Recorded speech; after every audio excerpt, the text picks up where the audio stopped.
How's it going, everybody? I hope you're doing well, and I hope that I haven't royally pissed anybody off with the thumbnail of this video. Just give me a moment and I'm going to explain what's going on here. But before I do, I want to tell you guys about a video I have on the way titled The Way of the Radical.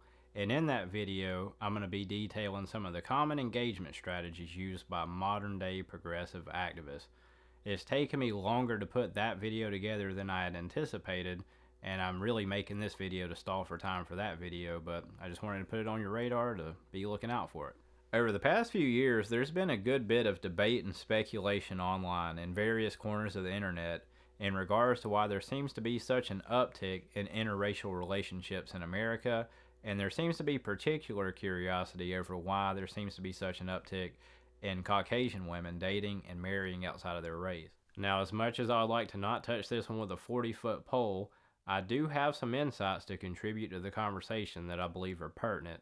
Over the past decade, as I've researched fourth wave feminism and in the process have had conversations with hundreds of people, I've garnered insights into the matter that I'd like to share here in this video. Now, if you're familiar with some of my other videos and you follow me on social media and you've seen some of the materials I've shared, like especially NGO toolkits and things of that nature, then you are already well aware that there's been a massive multi-pronged effort over the past 10 years to artificially boost pretty much anybody who wasn't a white man in American society under the guise of empowerment. Over much of the past decade, various groups, including women, people of color, members of the gay community, and even illegal immigrants, have been receiving various forms of supplemental support intended to put them ahead. This has occurred in the workplace, it's occurred in most organizations, it's occurred in most universities, it's occurred in the realm of politics, and it's occurred in the culture at large as American culture continues to be reframed and reimagined around critical theorist values,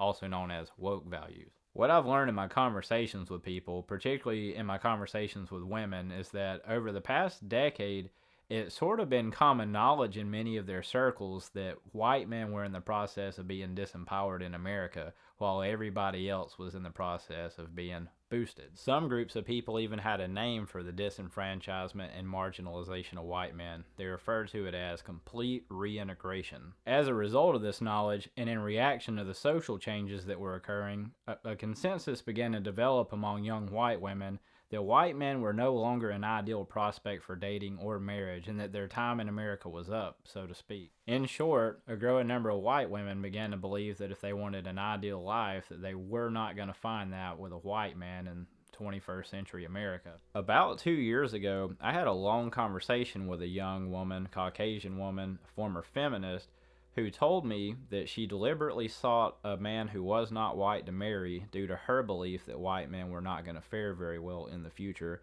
And it's one of the most painful things I've ever been told in my life. With that out of the way, another reason why I believe the phenomenon exists is largely due to politics. Back in 2017, there was a trend that started up on social media platforms. I noticed it on Twitter, of young college-age white women encouraging each other to marry and have babies outside of their race in order to combat and dismantle white supremacy. Since 2017, I've watched this sentiment grow and become more popular among young white women, and to a degree I've even watched it become part of the mainstream, being promoted by college professors and even some celebrities. One such celebrity, Chelsea Handler, in an interview a few years ago, urged white men to apologize for their historical injustices against women and people of color. In the interview, she mentioned that she believed white men were beginning to feel the heat, and she advised white men that if they were a good sport about their reckoning, that their reckoning would be over with soon enough.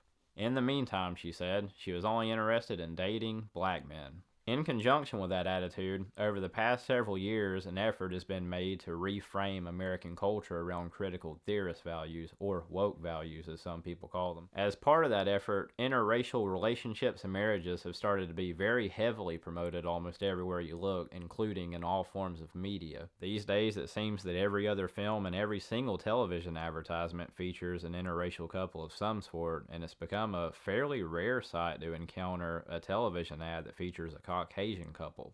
Even the tech corporation Google has admitted to tailoring their algorithm to produce more results featuring interracial relationships, among other things, as part of a concept that they refer to as algorithmic fairness, which they claim is an effort to correct biases in their search engine. And this is the common excuse whenever the question crops up, why are interracial couples suddenly being inserted into everything? The common response is so that they can receive fair representation. But with all these factors at play, it has become very trendy in American society to be in an interracial relationship, and you could fairly call it a socially engineered trend.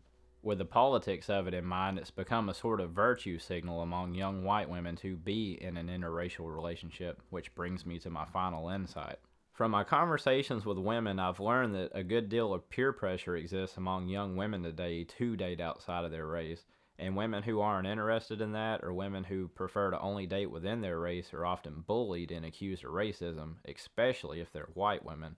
Of course, this phenomenon is being influenced very heavily by critical theory's massive influence over our culture today. Because of critical theory's influence over the culture, it's become looked upon as almost a righteous gesture for young white women to date outside of their race, and that's where the peer pressure comes from.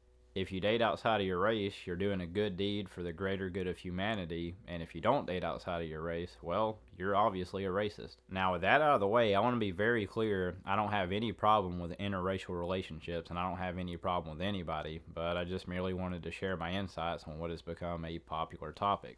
And I want to add that there's a big difference between being opposed to interracial relationships and being opposed to a socially engineered trend. That's all I got for now. I hope you guys take it easy. I'll see you in the next video. God bless you.